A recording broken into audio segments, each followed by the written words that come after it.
ఉస్మానియా శతాబ్ది ఉత్సవాలు ఘనంగా ప్రారంభమయ్యాయి. వేడుకల్లో రాష్ట్రపతి ప్రణబ్ ముఖర్జీ ముఖ్య అతిథిగా పాల్గొన్నారు.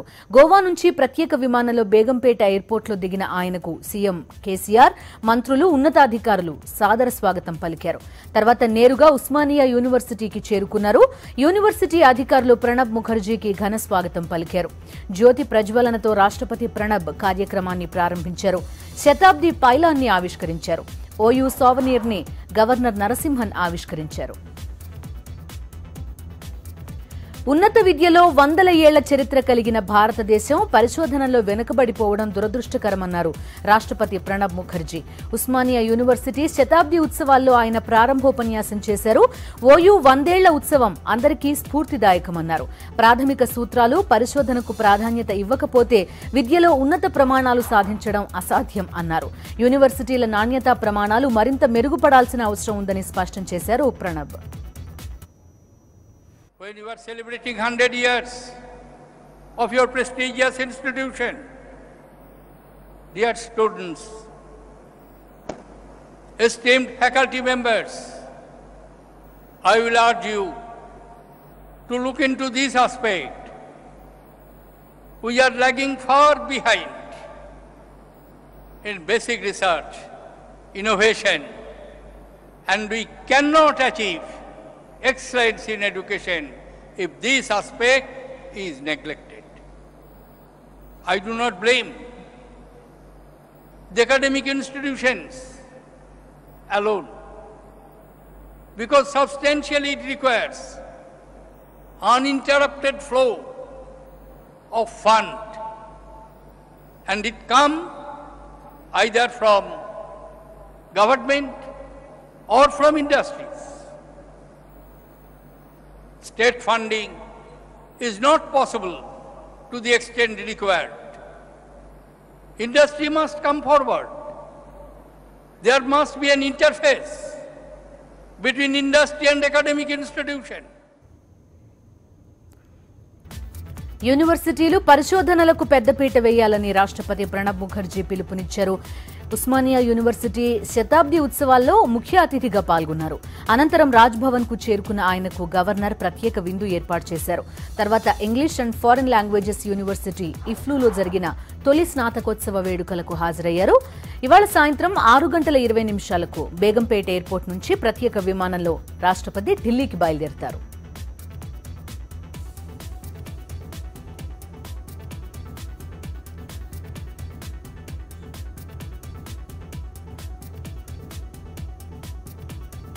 ఓరుగల్లులో గులాబీ పండుగకు సర్వం సిద్దమైంది. గురువారం జరగబోయే తెలంగాణ రాష్ట్ర సమితి 16వ ఆవిర్భావ దినోత్సవ వేడుకలకు ప్రకాష్ రెడ్డిపేట వేదికగా మారింది. సుమారు 250 ఎకరాల స్థలంలో టీఆర్ఎస్ ప్రతిష్టాత్మకంగా నిర్వహించేందుకు సర్వం సిద్దం చేసింది. బహిరంగ సభకు మరికొన్ని గంటలే సమయం ఉండడంతో తెలంగాణలోని అన్ని జిల్లాల నుంచి జనం పాదయాత్రలు, ప్రత్యేక వాహనాల ద్వారా సభ జరుగుతున్న ప్రాంతానికి తరలివస్తున్నారు. ఆవిర్భావ దినోత్సవ వేడుకలకు వచ్చే లక్షలాది మంది గులాబీ కోసం వాహనాల పార్కింగ్, భోజన వసతులు వేదిక ప్రాంగణం దగ్గర ఏర్పాట్లు చేశారు. ఎలాంటి అవాంఛనీయ ఘటనలు జరగకుండా ఉండేలా భారీ పోలీస్ భద్రత కూడా ఏర్పాటు చేశారు. వరంగల్లో ప్రతి ప్రధాన రహదారి దగ్గర గులాబీ స్వాగత తోరణాలు, పార్టీ అధ్యక్షుడు కేసీఆర్ ఫ్లెక్సీలు ప్రత్యేక ఆకర్షణగా నిలిచాయి. గుంటూరు జిల్లాలో మిర్చి లారీ దగ్ధమైంది. దాచేపల్లి మండలం పొందుగుల చెక్పోస్ట్ సమీపంలో మిర్చి లోడుతో ఉన్న లారీలో మంటలు వ్యాపించాయి. షార్ట్ సర్క్యూట్ కారణంగా మంటలు ఎగసిపడడాన్ని గమనించిన లారీలోని 2 రైతులు, డ్రైవర్ అప్రమత్తమై లారీని పక్కకి ఆపి మిర్చి బస్తాలు దింపే ప్రయత్నం చేశారు. మంటల తీవ్రత ఎక్కువగా ఉండడంతో లారీ వదిలి దూరంగా వెళ్లారు. ప్రమాదంలో 390 మిర్చి బస్తాలు కాలి బూడిదయ్యాయి. కాలిన మిర్చి విలువ సుమారు 10 లక్షలు ఉంటుందని రైతులు తెలిపారు. మిర్చి లోడుతో పాటు లారీ కూడా పూర్తిగా దగ్ధమవడంతో 34 లక్షలు నష్టం వాటిల్లిందని డ్రైవర్ చెప్పారు. తెలంగాణలోని దామచర్ల మండలం వీర్లపాలెం నుంచి తెస్తున్న మిర్చి లోడు గుంటూరు దాచేపల్లిలోని కోల్డ్ స్టోరేజ్లో నిల్వ చేసేందుకు తీసుకెళ్తుండగా ఈ ప్రమాదం జరిగింది. తూర్పుగోదావరి జిల్లా కిర్లంపూడి మండలం సింహాద్రిపురంలో టీడీపీ కార్యకర్తలు కొట్టుకున్నారు. నీరు చెట్టు కార్యక్రమంలో భాగంగా జరిపిన చెరువు మట్టి తవ్వకాల్లో కాకినాడ ఎంపీ తోట, ఎమ్మెల్యే జ్యోతుల నెహ్రూ వర్గాల మధ్య వివాదం చెలరేగింది. దీంతో పరస్పరం తలలు పగలగొట్టుకున్నారు. ప్రస్తుతం ఘర్షణలో గాయపడ్డ నలుగురు కాకినాడ ప్రభుత్వాసుపత్రిలో చికిత్స పొందుతున్నారు. వైఎస్ఆర్సీపీ తరపున గెలిచి టీడీపీలోకి జ్యోతుల వెళ్లినప్పటి నుంచి నియోజకవర్గంలో అంతర్గత విభేదాలు తలెత్తాయని తెలుస్తోంది. కేంద్ర రాష్ట్ర ప్రభుత్వాలు మహిళా సాధికారతను మాటల్లో తప్ప చేతల్లో చూపించడం లేదని ఆంధ్రప్రదేశ్ మహిళా సమాఖ్య ఆరోపించింది. విజయనగరంలో జరిగిన మహిళా సమాఖ్య జిల్లా సమితి నిర్మాణ కార్యక్రమానికి రాష్ట్ర కార్యదర్శి దుర్గా భవానీ ముఖ్య అతిథిగా హాజరయ్యారు. రాష్ట్రంలో మహిళా సాధికారతే లక్ష్యమని చెప్పుకుంటూ టీడీపీ మహిళలపై దాడులు, వారిని కించపరిచే వ్యాఖ్యలు చేయడం దారుణమన్నారు. డ్వాక్రా రుణాలు మాఫీ చేస్తామని చెప్పి నమ్మించి గొంతు కోశారని మండిపడ్డారు. అధికారం కోసం నోటికొచ్చిన అబద్దాలాడిన చంద్రబాబు ప్రభుత్వం తీరా పదవిలోకొచ్చాక ఏరు దాటాక తెప్ప తగిలేసిన చందంగా తయారైందని విమర్శించారు. కేవలం ఓట్ బ్యాంకింగ్ మాత్రమే ఉపయోగించుకుంటున్నారు. ఇగో మేము అధికారం డ్వాక్రా మహిళలందరినీ కూడా ప్రధానంగా ఈరోజు ఎన్నికల ముందు చెప్పడం జరిగింది. మేము అధికారంలోకి వస్తే మొత్తం మీ డ్వాక్రా రుణాలన్నీ మాఫీ చేస్తాం, బాబు వస్తాడు జాబ్ వస్తుంది, బాబు వస్తాడు రైతు రుణమాఫీ అవుతుందని చెప్పాడు. బాబు వచ్చాడు, జాబు లేదు, బాబు వచ్చాడు, రైతు రుణమాఫీలు లేవు, ఏమీ లేకుండా అయిపోయేవి. ఈరోజు అనేక అభివృద్ధి పేరు చెప్తూ మన ఈ 13 జిల్లాల్లో చూసుకున్నట్లయితే కేవలం మన ముఖ్యమంత్రి గారు విశాఖపట్నం చుట్టూ ఆ బీచ్ రోడ్ చుట్టూ తిరుగుతూ ఏ గోడలకు రంగులు వేయడం లేదా పెయింట్లు వేయడం, అనవసరమైనటువంటి దానికి వేల కోట్ల రూపాయలు ప్రజాధనాన్ని దుర్వినియోగం చేస్తున్నారు. మహిళా రిజర్వేషన్ కంపల్సరీ ఇవ్వాల్సిందిగా మేము డిమాండ్ చేస్తా ఉన్నాం. రాబోయే కాలంలో మహిళలకు సంబంధించిన సంక్షేమ పథకాల్లో కానీ సాధికారత విషయంలో కానీ దాంతోపాటు మహిళలకు ఏదైతే ఇబ్బందిగా ఉందో మహిళల మీద జరుగుతున్న అన్యాయాలు, అకృత్యాలు ఇలాంటి వాటి మీద ప్రభుత్వాలు సరైన నిర్ణయం తీసుకుపోతే పెద్ద ఎత్తున పోరాడానికి ఆంధ్రప్రదేశ్ మహిళా సమాఖ్య సమాయత్తం అవుతామన్న విషయాన్ని స్పష్టం. జర్నలిస్టులో విలువల పరిరక్షణతో పాటు వృత్తి నైపుణ్యాన్ని పెంచేందుకు ప్రెస్ అకాడమీ ఏర్పాటైందని రాష్ట్ర press academy chairman Vasudeva Dikshitulu తెలిపారు. విజయనగరం జిల్లా పరిషత్ హాల్లో పాత్రికేయులతో నిర్వహించిన ముఖాముఖి కార్యక్రమంలో ఆయన పాల్గొన్నారు. గ్రామీణ జర్నలిస్టులు పునరుచ్చరణ తరగతులు నిర్వహించనున్నట్టు వాసుదేవ దీక్షితులు తెలిపారు. త్వరలో 2-3 మండలాలకు ఒకచోట శిక్షణా తరగతులు ఏర్పాటు చేస్తామన్నారు. ఈ సందర్భంగా సమాజంలో మార్పుకు జర్నలిస్టులు భాగస్వాములు కావాలని ఆయన సూచించారు. శ్రీకాకుళం జిల్లాలో పాత్రికేయులతో ముఖాముఖి కార్యక్రమం నిర్వహించారు. హైదరాబాద్లో ఉన్న ఏపీ ప్రెస్ అకాడమీని త్వరలో విజయవాడకు తరలిస్తామని వాసుదేవ దీక్షితులు తెలిపారు. ప్రకాశం జిల్లా కనిగిరిలో ₹1 కోటి వ్యయంతో నిర్మించిన డయాలసిస్ కేంద్రాన్ని మంత్రి కామినేని శ్రీనివాస్ ప్రారంభించారు. కార్యక్రమంలో ఎమ్మెల్యే కదిరి బాబురావు కూడా పాల్గొన్నారు. ఈ సందర్భంగా మాట్లాడిన మంత్రి కామినేని కందుకూరు, మార్కాపురంలో కూడా త్వరలో డయాలసిస్ సెంటర్లు ఏర్పాటు చేస్తామని తెలిపారు. కనిగిరిలో ప్రస్తుతం నిర్మిస్తున్న 50 పడకల ఆసుపత్రి స్థాయిని 100 పడకల వరకు పెంచుతామని హామీ ఇచ్చారు. దేశం మొత్తం ఆహారంలో నాణ్యత కొరవడిందంటున్నారు పార్లమెంటరీ ఫుడ్ కన్స్యూమర్ కమిటీ అధ్యక్షుడు జేసీ దివాకర్ రెడ్డి. తాగే పాలు, కాఫీ, టీ ఇలా మొత్తం విషపూరితంగా మారిపోయాయని అంటున్నారు. అందుకే కొత్త చట్టం ద్వారా ఆహార భద్రత పెంపొందించేలా చర్యలు చేపట్టామని, వచ్చే సమావేశాల్లో ఆహార నాణ్యత చట్టం తెస్తామని తెలిపారు. తిరుమల శ్రీవారిని దర్శించుకున్న అనంతరం జేసీ దివాకర్ రెడ్డి ఈ వ్యాఖ్యలు చేశారు. కడప జిల్లాలో దారుణం జరిగింది. ఓ యువకుడిపై పెట్రోల్ పోసి నిప్పంటించిన ఘటన రాజంపేటలో చోటు చేసుకుంది. ఖాజీపేట్కి చెందిన బాధితుడు నవీన్ కుమార్ రెడ్డి తిరుపతి చైతన్య కళాశాలలో ఇంటర్ చదువుతున్నాడు. కడప నుంచి తిరుపతికి రైల్లో వెళ్తున్న నవీన్ కుమార్ రెడ్డికి నందలూరులో ఎక్కిన ఒక ప్రయాణికుడితో గొడవ జరిగింది. తలుపు దగ్గర నిలబడే విషయంలో ఇద్దరి మధ్య వివాదం చెలరేగింది. దీంతో రైలు రాజంపేటకు రాగానే నవీన్ పై అకస్మాత్తుగా పెట్రోల్ పోసి నిప్పంటించి పరారయ్యాడు నిందితుడు. 65% కాలిన గాయాలతో చికిత్స పొందుతున్న నవీన్ పరిస్థితి విషమంగా ఉందని వైద్యులు తెలిపారు.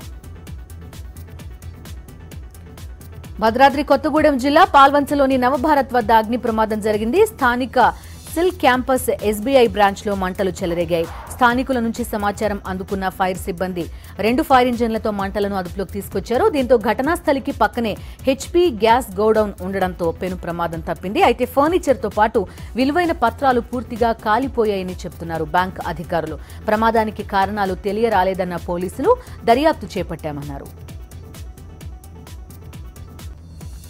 రేపల్లె సికింద్రాబాద్ డెల్టా ప్యాసింజర్లో దోపిడీ జరిగింది. గుంటూరు జిల్లా దాచేపల్లి మండలం నడికుడి, పొందుగల స్టేషన్ల మధ్య రాత్రి 2 గంటల సమయంలో దుండగులు S2 కోచ్లోకి ప్రవేశించారు. ప్రయాణికుల నుంచి 20 సవర్ల బంగారం, 60,000 రూపాయలు నగదును అపహరించారు. తర్వాత చైన్ లాగి రైలు దిగి వెళ్లిపోయారు. బాధితులు సికింద్రాబాద్ స్టేషన్లో రైల్వే పోలీసులకు ఫిర్యాదు చేశారు. పోలీసులు కేసు నమోదు చేసి దర్యాప్తు చేస్తున్నారు.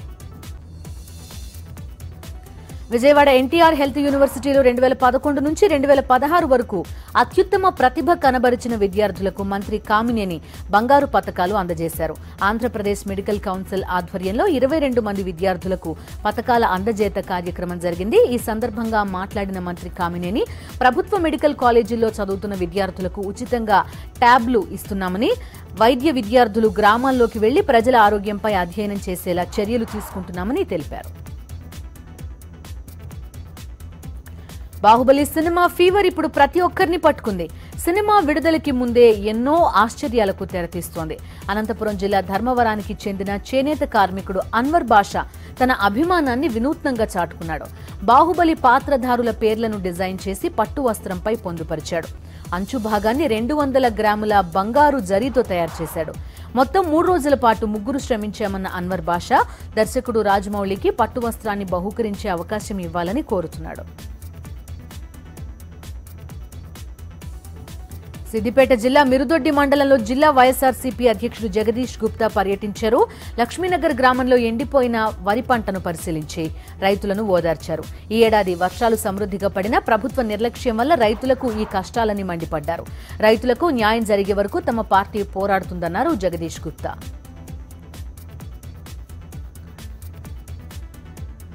రేపు వరంగల్లో జరిగే ప్రగతి గర్జన సభను ప్రతిష్టాత్మకంగా తీసుకుంది టీఆర్ఎస్. ఇందుకోసం వివిధ జిల్లాల నుంచి జనాన్ని తరలించేందుకు చర్యలు చేపట్టారు ఆ పార్టీ నేతలు. కామారెడ్డి జిల్లా బాన్స్వాడ నుంచి సుమారు 100 ట్రాక్టర్లలో రైతులతో పాటు కార్యకర్తలు పయనమయ్యారు. వ్యవసాయ శాఖ మంత్రి పోచారం శ్రీనివాసరెడ్డి ఆధ్వర్యంలో వీరంతా కదిలారు. బహిరంగ సభకు వస్తున్న వారికి మార్గ మధ్యలో అన్ని సౌకర్యాలు కల్పించామన్న మంత్రి తిరిగి వచ్చే సమయంలో బస్సులు కూడా ఏర్పాటు చేశామన్నారు. నెల్లూరు జిల్లాలో ఎండలు మండిపోతున్నాయి. సగటు ఉష్ణోగ్రతలు 43 డిగ్రీల దాకా నమోదవుతున్నాయి. దీంతో జనం బెంబేలెత్తిపోతున్నారు. నెల్లూరు పట్టణంలో అయితే ఉదయం 10 గంటలకే వీధులన్నీ నిర్మానుష్యంగా మారుతున్నాయి. ఎండను తట్టుకోలేక చాలా మంది కూల్ డ్రింక్స్ ను, పండ్ల రసాలను ఆశ్రయిస్తున్నారు. ఇదిలా ఉంటే జిల్లా వ్యాప్తంగా వందలాది మంది ఆసుపత్రుల్లో చికిత్స పొందుతున్నట్టు సమాచారం. అలాగే ఇప్పటి వరకు జిల్లాలో 7 మృతి చెందినట్టు తెలుస్తోంది. ఎండల దృష్ట్యా చలివేంద్రాలు, ఓఆర్ఎస్ ప్యాకెట్లను అందించేలా ప్రభుత్వం చర్యలు చేపట్టాలని ప్రజలు కోరుతున్నారు. కళా తపస్వికి అభినందనలు వెల్లువెత్తుతున్నాయి. 2016కు గాను దాదాసాహెబ్ ఫాల్కే పురస్కారానికి ఎంపికైన దర్శకుడు కె విశ్వనాథ్ ఇంటికి చిత్ర పరిశ్రమ ప్రముఖులు క్యూ కడుతున్నారు. ఇవాళ హీరో పవన్ కళ్యాణ్, డైరెక్టర్ త్రివిక్రమ్ శ్రీనివాస్ విశ్వనాథ్ కు అభినందనలు తెలిపారు.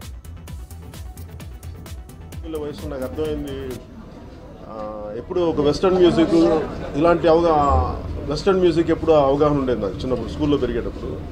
కానీ నాకు మన సాంప్రదాయం, మన కర్ణాటక సంగీతం ఇవన్నీ నాకు తెలిసేది కాదు.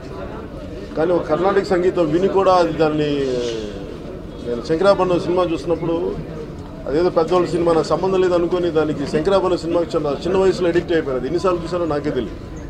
సో అలాంటి గొప్ప గొప్ప సినిమాలు తీసి, అలాగే నాకు ఇష్టమైన సినిమాలు ఆయన తీసి శంకరాభరణం, స్వాతిమిత్యం, సప్తపది ఇలాంటి సినిమాలండి. జమ్మూ కశ్మీర్లో రగడ కొనసాగుతోంది. వేర్పాటువాదుల ఆందోళనలు మిన్నంటున్నాయి. ఇటీవలే విద్యా సంస్థల వద్ద భద్రతా బలగాలపై రాళ్ల దాడికి పాల్పడిన ఆందోళనకారులు తాజాగా మరోసారి సైనిక బలగాలే లక్ష్యంగా దాడులకు తెగబడ్డారు. షోపియాన్లో నిరసనకారులు, భద్రతా బలగాల మధ్య ఘర్షణ వాతావరణం తలెత్తింది. వేర్పాటువాదులు రాళ్లతో దాడి చేయగా సైనిక దళాలు లాఠీచార్జ్ చేశాయి. బాష్పవాయు గోళాలు ప్రయోగించి నిరసనకారులను చెదరగొట్టారు.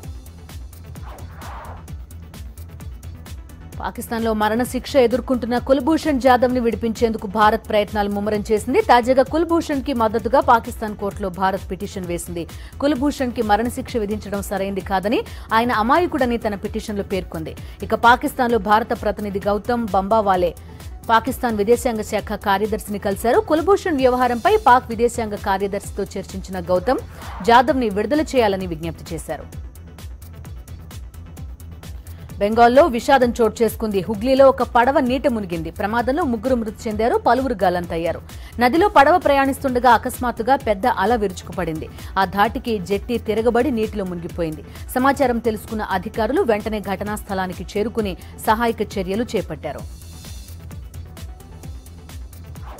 ఢిల్లీ మున్సిపల్ కార్పొరేషన్ ఎన్నికల్లో బీజేపీ దుమ్మురేపింది. ఎగ్జిట్ పోల్స్ అంచనాలను నిజం చేస్తూ 3 కార్పొరేషన్లను తన వశం చేసుకుని హ్యాట్రిక్ కొట్టింది. అధికార ఆమ్ ఆద్మీ పార్టీ 2వ స్థానానికి పరిమితం కాగా కాంగ్రెస్ 3వ స్థానంలో నిలిచింది. 3 కార్పొరేషన్లలోని మొత్తం 272 వార్డులకు గాను 270 వార్డులకు ఈ నెల 23న పోలింగ్ జరిగింది. ఈ ఉదయం ఎన్నికల కౌంటింగ్ మొదలవగా ప్రారంభం నుంచే బీజేపీ ఆధిక్యంలో దూసుకుపోయింది. ఆప్ కాంగ్రెస్ పార్టీ ఎక్కడా కూడా బీజేపీకి గట్టి పోటీ ఇవ్వలేదు. కార్పొరేషన్ల వారీగా ఫలితాలను గమనిస్తే ఉత్తర ఢిల్లీలో 103 సీట్లకు ఎన్నికలు నిర్వహించగా బీజేపీ 64 సీట్లు, ఆప్ 21, కాంగ్రెస్ 15 సీట్లు గెలుచుకున్నాయి. దక్షిణ ఢిల్లీ కార్పొరేషన్లో 104 వార్డులకు బీజేపీ ఏకంగా 71 సీట్లు సాధించింది. ఆప్ 16, కాంగ్రెస్ 11, ఇతరులు 6 స్థానాలు దక్కించుకున్నారు. తూర్పు ఢిల్లీ కార్పొరేషన్లో 63 స్థానాలకు బీజేపీ 49, ఆప్ 9, కాంగ్రెస్ 3 సీట్లు దక్కించుకున్నాయి. కార్పొరేషన్ ఎన్నికల్లో అధికార ఆమ్ ఆద్మీ పార్టీకి ఢిల్లీ ఓటర్లు షాక్ ఇచ్చారు. 2015 అసెంబ్లీ ఎన్నికల్లో ఏకంగా 67 సీట్లు కట్టబెట్టిన హస్తిన ప్రజలు 2 ఏళ్లు తిరగకుండానే ఆప్కి షాక్ ఇచ్చారు. 3 కార్పొరేషన్లలోనూ ఆమ్ ఆద్మీ పార్టీ పరాజయం పాలైంది. మొత్తం 270 సీట్లకు గాను ఆప్కు కనీసం 50 సీట్లు రాలేదు. ఒక్క కార్పొరేషన్లోనూ ఆప్ ప్రభావం చూపలేకపోయింది. మంత్రులు, ఎమ్మెల్యేలపై ఆరోపణలు, ప్రజారోగ్యం విషయంలో విమర్శలు, ఢిల్లీని వదిలి ఇతర రాష్ట్రాలపై శ్రద్ధ పెట్టారనే ఆరోపణలు కేజ్రీవాల్ పార్టీకి నష్టం తెచ్చిపెట్టాయి. ఇక కమల దళానికి ఈ ఎన్నికలు మంచి బూస్ట్ ఇచ్చాయి. 2 ఏళ్ల క్రితం ఎక్కడైతే ఘోర పరాజయం పాలై అవమానాలను ఎదుర్కొందో ఇప్పుడు అదే చోట అద్భుత విజయం సాధించడం బీజేపీ శ్రేణులకు సంతోషం కలిగిస్తోంది. మరోవైపు కాంగ్రెస్ పార్టీకి మరోసారి చేదు అనుభవమే మిగిలింది. ఢిల్లీ స్థానిక సంస్థల ఎన్నికల్లో హస్తం పత్తా లేకుండా పోయింది. ఎర్లీ ట్రెండ్స్ లో 2వ స్థానంలో ఉండి పర్వాలేదనిపించినా తర్వాత క్రమంగా 3వ స్థానానికి పడిపోయింది. ఢిల్లీ మున్సిపల్ కార్పొరేషన్ ఎన్నికల్లో బీజేపీ ఘన విజయంపై ఆ పార్టీ జాతీయ అధ్యక్షుడు అమిత్ షా హర్షం వ్యక్తం చేశారు. కోల్కతాలో మీడియాతో మాట్లాడిన షా మోదీ సర్కార్ అభివృద్ధి, సంక్షేమ పథకాలను ఢిల్లీ ప్రజలు ఆదరించారన్నారు. మోదీ పరిపాలనను దేశ ప్రజలు హృదయపూర్వకంగా స్వీకరించారని, ఢిల్లీ గెలుపు దీన్ని మరోసారి రుజువు చేసిందని అన్నారు. एमसीडी के तीनों महानगर पालिका में भारतीय जनता पार्टी को अप्रत्याशित जीत दिलाई। देश भर में मोदी जी के नेतृत्व की स्वीकृति और बढ़ी है और ये जीत इसको और पुष्ट करती है। उत्तराखंड, उत्तर प्रदेश, गोवा, मणिपुर के बाद दिल्ली नगर निगम के परिणामों ने भारतीय जनता पार्टी के विजय रथ को, श्री मोदी के विजय रथ को और आगे बढ़ाया है। మున్సిపల్ కార్పొరేషన్ ఎన్నికల్లో ఓటమి తాలూకు ప్రభావం కాంగ్రెస్ పై పడింది. హస్తంలో రాజీనామాల పరంపర మొదలైంది. పార్టీ ఓటమికి నైతిక బాధ్యత వహిస్తూ ఢిల్లీ కాంగ్రెస్ అధ్యక్షుడు అజయ్ మాకెన్ తన పదవికి రాజీనామా చేశారు. అలాగే ఢిల్లీ మాజీ సీఎం, కాంగ్రెస్ సీనియర్ నేత షీలా దీక్షిత్ ఆసక్తికర వ్యాఖ్యలు చేశారు.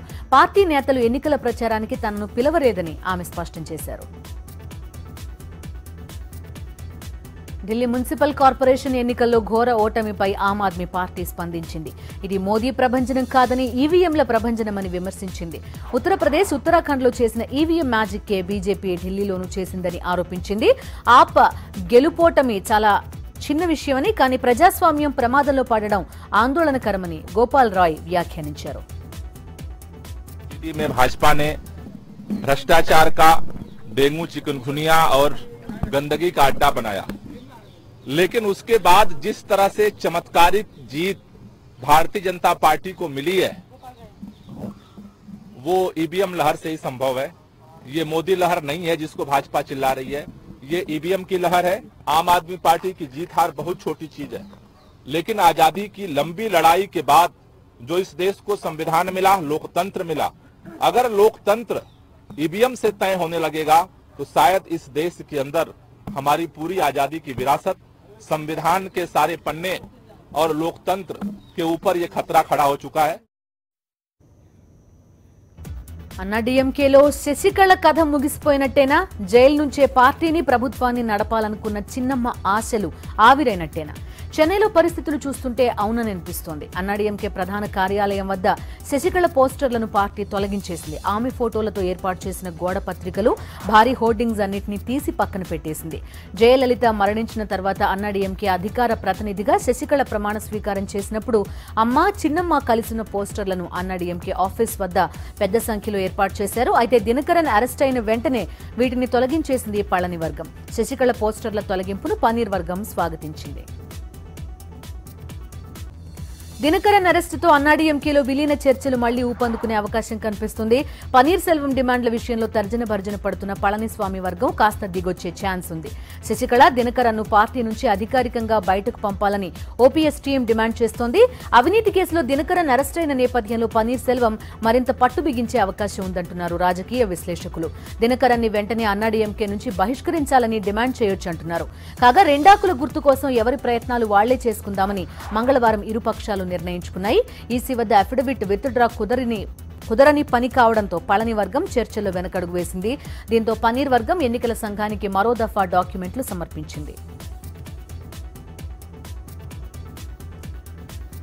కొరియా ద్వీపకల్పంలో ఉద్రిక్తతలు కొనసాగుతున్నాయి. దేనికైనా రెడీ అంటున్న ఉత్తర కొరియా కవ్వింపు చర్యలతో అమెరికాను రెచ్చగొడుతోంది. తమ జోలికి వస్తే యుఎస్ యుద్ధ నౌకను పేల్చి పారేస్తామన్న కిమ్ జాంగ్ ఉన్ మరో అడుగు ముందుకేశారు. ఉత్తర కొరియా 85వ ఆర్మీ డే సందర్భంగా భారీ లైవ్ ఫైర్ డ్రిల్ నిర్వహించారు. 300 నుంచి 400 ఆయుధాలతో ఈ పేలుడు ప్రదర్శన చేసింది ఉత్తర కొరియా.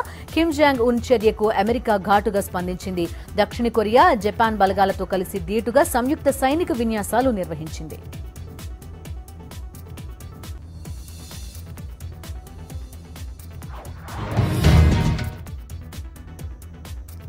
రక్తం పంచుకుని పుట్టిన బిడ్డను దారుణంగా హత్య చేసి ఆ ఘోరాన్ని వీడియో తీసి ఫేస్బుక్ లో పెట్టాడు ఓ కిరాతక తండ్రి. తర్వాత తను ఆత్మహత్య చేసుకున్నాడు.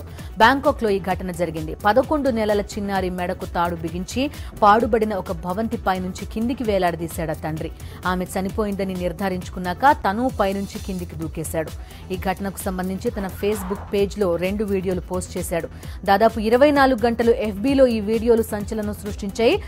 తర్వాత ఈ పోస్టులను ఫేస్బుక్ తొలగించింది. ఇటీవల అమెరికాలోని క్లీవ్లాండ్ లో ఒక వృద్ధుడిని దారుణంగా కాల్చేసిన సంఘటన ఫేస్బుక్ లో కనపడటంతో తీవ్ర నిరసనలు వ్యక్తమయ్యాయి. దీనిపై స్పందించిన ఫేస్బుక్ సారథి మార్క్ జుకర్బర్గ్ ఇలాంటి హింసాత్మక ఘటనలను నిరోధించేందుకు కృషి చేస్తామని చెప్పారు. పాలపుంత ఆవల నుంచి భూవాతావరణంలోకి చొచ్చుకుని వచ్చే కాస్మిక్ కిరణాలను గుర్తించేందుకు నాసా ఒక మిషన్ ను ప్రారంభించింది. ఇందుకోసం ఫుట్బాల్ స్టేడియం పరిమాణంలో ఉండే అతిపెద్ద సూపర్ ప్రెషర్ బలూన్ ని రూపొందించింది.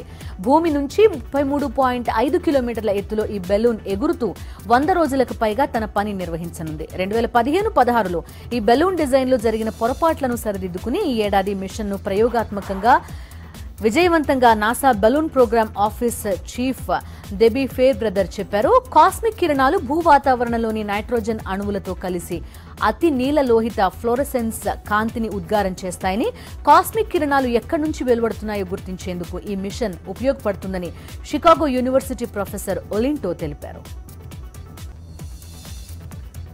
ఫ్రాన్స్ ఎలక్షన్స్ ఫలితాలు అంతర్జాతీయంగా మార్కెట్లపై పాజిటివ్ పరిణామాలను చూపిస్తే ఇటు దేశీయంగా 4వ త్రైమాసిక ఫలితాలు దూసుకుపోతుండటంతో మార్కెట్లు కొత్త రికార్డులను సృష్టించాయి. సెన్సెక్స్ 190 పాయింట్ల లాభంతో మరోసారి 30,000 మార్కుని దాటి 30,133 పాయింట్ల వద్ద ముగిసింది. నిఫ్టీ 45 పాయింట్ల లాభంతో 9,351 పాయింట్ల వద్ద ముగిసింది. సెక్టార్ సూచీలో realty 2.95%, oil and gas 1.02%, IT సూచీలో 1.08% నష్టపోయాయి. నిఫ్టీ టాప్ గెయినర్స్ లిస్ట్ లో M&M 3.64%, ఐటీసీ 3.48%, హిందాల్కో 3.05% లాభపడ్డాయి. టాప్ లూజర్స్ లిస్ట్ లో Tech Mahindra 2.9%, Infratel 2.64%, Adani Ports 2.63% నష్టపోయాయి.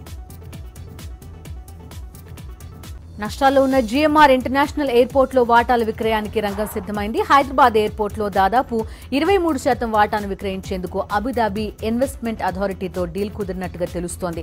ఈ వాటా విక్రయం ద్వారా 150 నుంచి $200 మిలియన్ సేకరించాలని జీఎంఆర్ భావిస్తోంది. దీనికి సంబంధించి ఇన్వెస్టర్స్, లెండర్స్ అనుమతి తీసుకోవాలని అనుకుంటోంది. జీఎంఆర్ గ్రూప్ కి హైదరాబాద్ ఇంటర్నేషనల్ ఎయిర్పోర్ట్ లో 63% వాటా ఉంది. జీఎంఆర్ ఇన్ఫ్రాలో ఎయిర్పోర్ట్లు కూడా ఒక భాగస్వామ్యంగా ఉన్నాయి. 2016లో జీఎంఆర్ ఇన్ఫ్రా దాదాపు 39,159 కోట్ల నష్టాలను చవిచూసింది. ఈ అప్పులు పూడ్చుకోవడానికే వాటాలు విక్రయిస్తున్నట్టు తెలుస్తోంది.